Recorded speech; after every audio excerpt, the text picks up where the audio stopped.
Ladies and gentlemen, this is one of the fired Memphis police officers that took part in the murder of Tyree Nichols.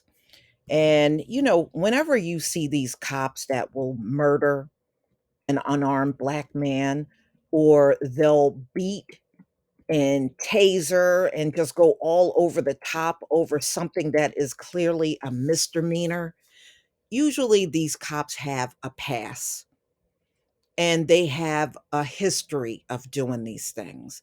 But these are the kind of cops that America loves to have on the force. As long as they're doing these things to us, they love it. But see, when it falls on them, which it usually does, sooner or later, it's going to come and that kind of officer is going to come and visit them, then everything's wrong with the cop. Everything's wrong with the cop. We know how that goes. So, officer accused in fatal beating of Tyree Nichols allegedly assaulted prison inmate in 2016, according to a lawsuit that was filed back then. So, the inmate said that Demetrius, which is this officer you're looking at, Haley, um, beat him unconscious. So I'm not surprised. It is very rare for you to come across an officer that do these things out in public and they don't have a pass. They usually have a pass of doing these things.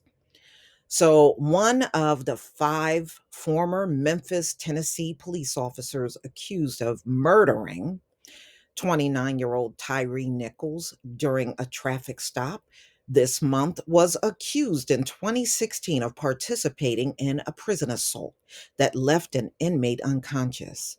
According to a federal civil rights complaint, the complaint filed in April 2016 in U.S. District Court in Tennessee said the officer Demetrius Hale was one of three correction officers alleged to have assaulted Cordelius Sledge while he was behind bars in Shelby County, according to the suit.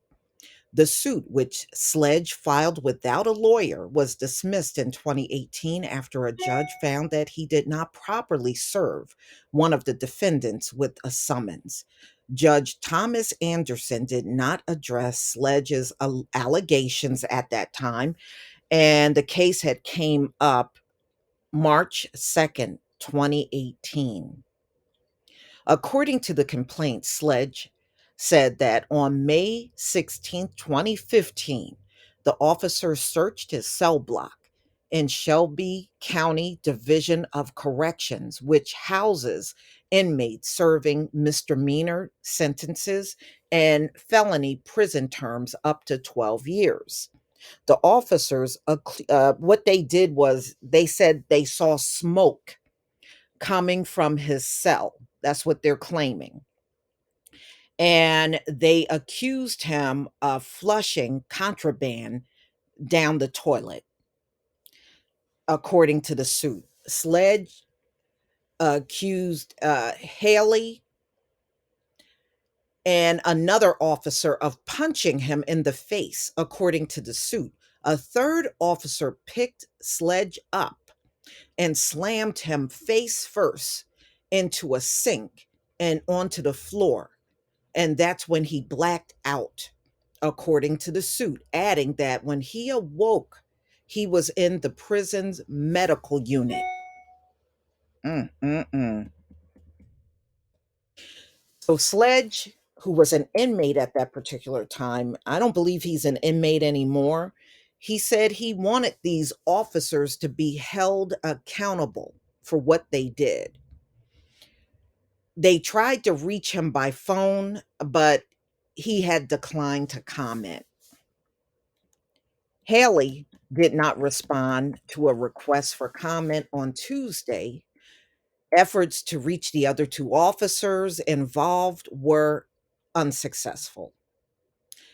A lawyer who represented Haley And one other officer did not respond for requests for comment on Tuesday. Neither did a spokeswoman for the Memphis mayor's office.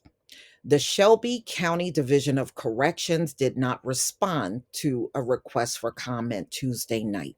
So nobody wanted to comment on what this officer, Demetrius Haley, did to this inmate in the past. In the court filing from June 2017, Haley and a second officer allegedly searched Sledge after he allegedly flushed contraband, but they denied beating him. Okay, so how did he end up in the medical unit after y'all were in the cell with him? So, in a separate filing later that year, he argued in the suit it should have been dismissed because Sledge did not properly follow the jail grievance I guess they got a system in place for inmates with grievances, and they said he did not follow the procedure properly. That's why they were dismissing the case. The judge dismissed Sledge's complaint after he failed to provide the correct address of a defendant who could not be located. In the case of Nichols, who died 3 days after January 7th traffic stop, Haley and four other officers were fired after an administrative review accused him of violating multiple policies, including the use of excessive force during the stop. Preliminary findings from the autopsy released Tuesday by lawyers for Nichols. Family showed he suffered extensive bleeding. Yeah, when you looked at that photo of him in the video that I showed you, you could see the dry blood right next to right next to his face while he was laying in the hospital bed. You did clearly see that. So they said he had extensive bleeding caused by severe beating before his death. Mm, mm, mm. The Shelby County Medical Examiner's Office has not released the official cause of death. Nichols' family hired a forensic pathologist to review the case. After reviewing the body cam video of the traffic stop, the family lawyers compared the beating to one of Rodney King in Los Angeles in 1991. Yeah, I heard it was pretty bad, the beating that he took. It was Tyree Nichols. It was pretty bad. And it just seems like this cop is always involved in some severe beating of somebody. So I mean, it's not shocking when you look in the grand scheme of things of how policing is done and the kind of cops they got out here. As long as they're willing to come out here like a savage on the public, that is what they love here in this country, you know? And I don't know why these cops keep driving around with protect and serve on the car because y'all don't do that.